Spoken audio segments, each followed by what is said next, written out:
Everyone, कैसे आप लोग। I am CA Rahul Agarwal. I welcome you all to my YouTube channel step ahead classes. हम लोग क्लास 12 के अकाउंट्स की रिवीजन कर रहे थे। आप लोगों का एग्जाम अब 13 दिसंबर को है ही, तो विदाउट वेस्टिंग टाइम हम एमसीक्यूज की रिवीजन करते हैं। मैंने लास्ट वीडियो जो डाली थी वो थी financial statements of a company. तो financial statements of a company में हम लोगों ने बैलेंस शीट और P&L का फॉर्मेट देखा था। उसी के कुछ एमसीक्यूज डिस्कस करते हैं जिससे कि चैप्टर एक बार और रिकॉल हो पाए। ठीक है, चलिए फिर हम फर्स्ट क्वेश्चन पर चलते हैं अपने। विच of the following is not the limitation of financial statement analysis. इनमें से कौन सी फाइनेंशियल स्टेटमेंट एनालिसिस की लिमिटेशन नहीं है। फाइनेंशियल स्टेटमेंट एनालिसिस आप समझते हैं क्या होती है। फाइनेंशियल स्टेटमेंट एनालिसिस का मतलब होता है इंटरप्रेट करना। ठीक है, हमारी जो थर्ड बुक है उसका नाम भी क्या है, एनालिसिस ऑफ फाइनेंशियल स्टेटमेंट। इस वाली बुक में हम लोग फाइनेंशियल स्टेटमेंट्स को समझते हैं, कंपैरिजन करते हैं, रेशियोज निकालते हैं, अलग अलग कैश फ्लो बनाते हैं उन फाइनेंशियल स्टेटमेंट्स से। ठीक है, तो वो एक इंपॉर्टेंट चीज है। सिर्फ प्रॉफिट निकलना ही इंपॉर्टेंट नहीं होता, उसके बाद उसको एनालाइज करना होता है। अब ये कह रहा है इन चारों में से कौन सी लिमिटेशन नहीं है ये वो पूछ रहा है। Ignores price level changes. ये कह रहा है कि प्राइस लेवल चेंजेस को इग्नोर करती है फाइनेंशियल स्टेटमेंट। बिल्कुल करती है। अगर कोई एसेट हमने बहुत पहले खरीदी थी तो आज उसी कॉस्ट पर माइनस डेप्रिसिएशन वो आ रही होगी, लेकिन आज उसकी बिल्डिंग के दाम कुछ और होंगे मार्केट में, बट हमने मजबूरन क्या दिखा रखी होगी, हिस्टोरिकल कॉस्ट। तो ये तो एक बहुत बड़ी लिमिटेशन है ही फाइनेंशियल स्टेटमेंट की, ये तो आंसर नहीं हो सकता। विंडो ड्रेसिंग, मैनिपुलेशन होते हैं अकाउंट्स। विंडो ड्रेसिंग का मतलब होता है मैनिपुलेट करना। कई लोग अपनी बुक्स को मैनिपुलेट करते हैं। कोई प्रॉफिट ज्यादा दिखाता है, कोई एसेट्स को ज्यादा दिखाने की कोशिश करता है, डेप्रिसिएशन कम लगाकर, कोई कम दिखाने की कोशिश करता है। सबके अपने अपने कुछ ऑब्जेक्टिव होते हैं कि ऐसा क्यों करना है। तो ये बहुत बड़ी लिमिटेशन है। Qualitative aspect ignore. Qualitative aspect ignore हो जाता है, सिर्फ हम क्वांटिटेटिव एस्पेक्ट की बात करते हैं, ये भी एक लिमिटेशन है। Inter-firm comparisons.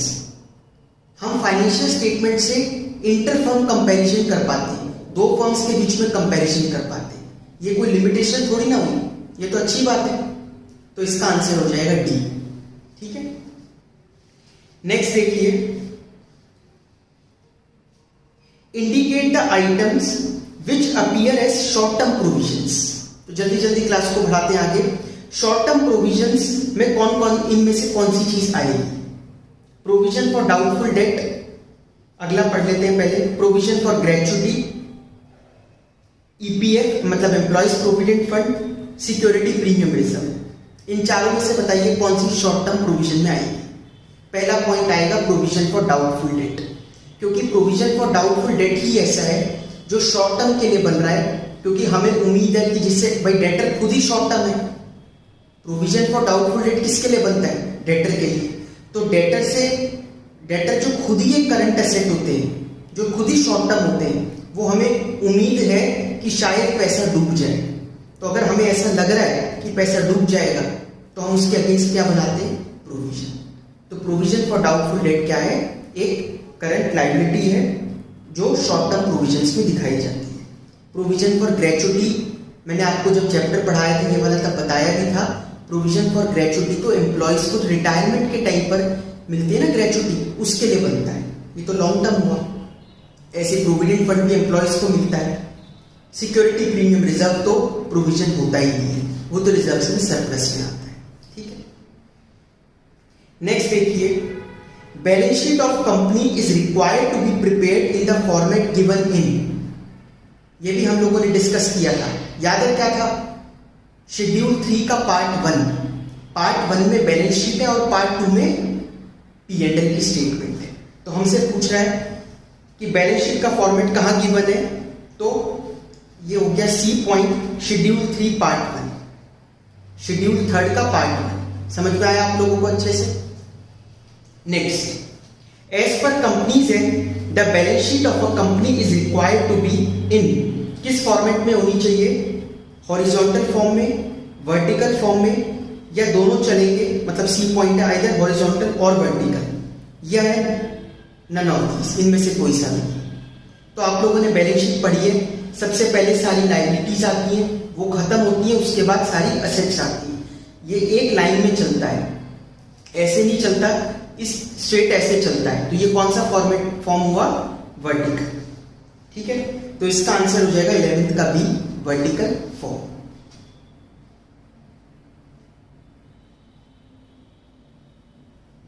कुछ क्वेश्चंस और देखते हैं।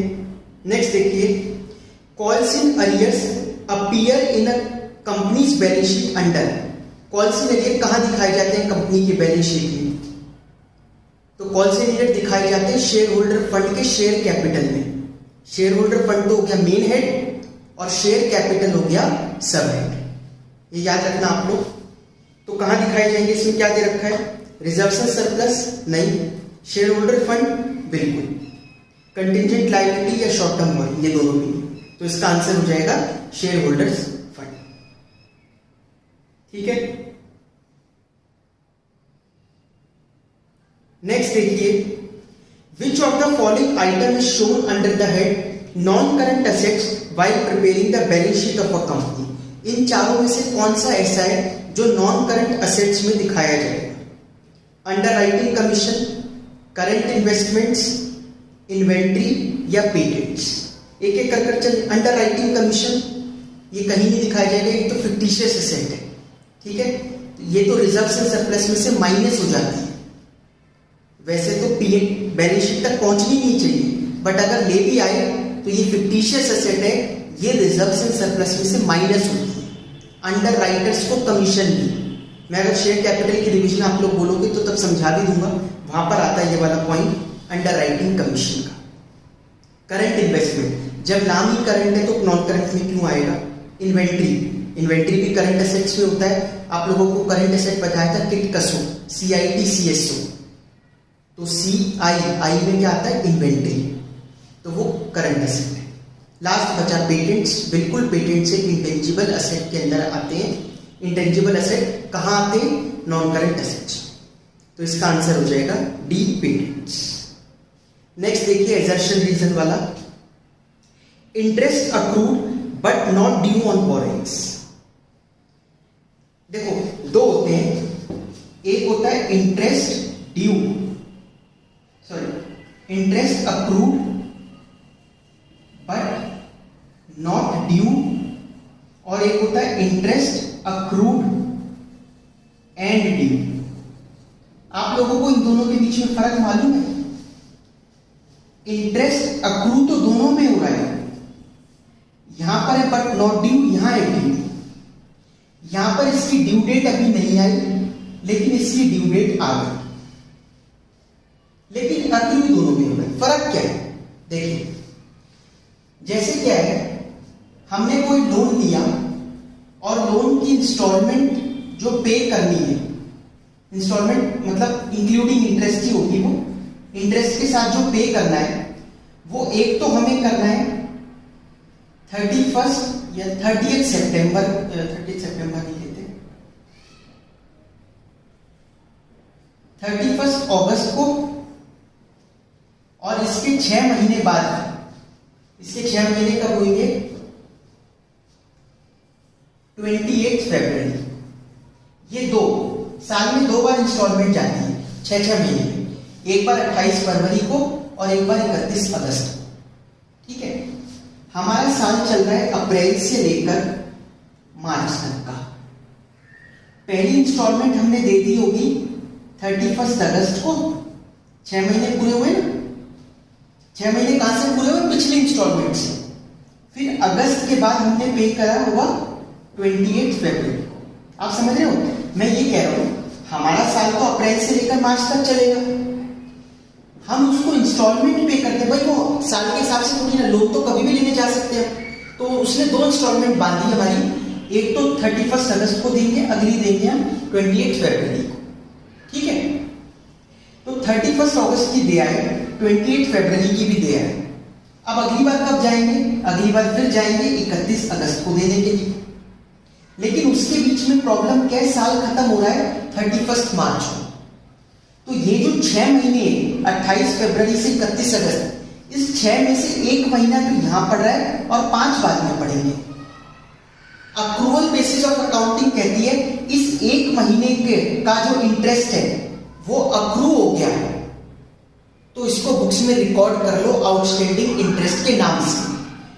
तो इंटरेस्ट आउटस्टैंडिंग तो हो गया लेकिन ड्यू नहीं हुआ, क्योंकि उस हमारा एग्रीमेंट क्या है, हमें पे कब करना है, 31 अगस्त। इस वजह से इसको बोलते हैं interest accrued but not due. लेकिन अगर ड्यू भी हो जाता, जैसे अगर पहले ही देने के लिए वो कह देता, डेट अगर पहले की होती बट किसी कारणवश हम दे नहीं पा रहे, तो इंटरेस्ट अक्रूड एंड ड्यू। ठीक है, तो ये दोनों समझ में आया आप लोगों को। तो क्वेश्चन क्या है हमारा, interest accrued but not due on borings is shown under other current liabilities. ये करंट लायबिलिटीज के अदर करंट लायबिलिटी वाले सबहेड में दिखाया जाता है। बिल्कुल ठीक है। रीजन क्या लिखा है, all liabilities of which payment is expected to be made within 12 months from the date of balance sheet shall be treated as current. ठीक है, जो 12 महीने के अंदर अंदर हम पे कर देंगे उसको हमें करंट में लेना है। यही रीजन है, बिल्कुल ठीक लिखा है। ठीक है ना, पहले बोला कि interest accrued but not due को हम कहां दिखाएंगे, अदर करंट लायबिलिटीज में। फिर उसके बाद उसका रीजन बताया, क्योंकि 12 महीने के अंदर जो जो पे करनी होती है वो सब करंट लायबिलिटी का पार्ट बनती है। ठीक है, तो इसका आंसर क्या होगा, फिर इसका आंसर हो जाएगा ए, both assertion and reason are true and reason is the correct explanation of the assertion। समझ में आया आप लोगों को। तो ये मैंने कुछ क्वेश्चंस जस्ट एक बार चैप्टर को रिकॉल करवाने के लिए करवा दिए, बाकी चीजें हम लोग फिर नेक्स्ट क्लास में रिवाइज करते हैं। ठीक है, प्लीज इस वाली वीडियो अगर आपको कुछ भी हेल्पफुल लगी हो तो प्लीज इस चैनल को आप लोग लाइक, सब्सक्राइब और शेयर जरूर कर दें। Thank you so much.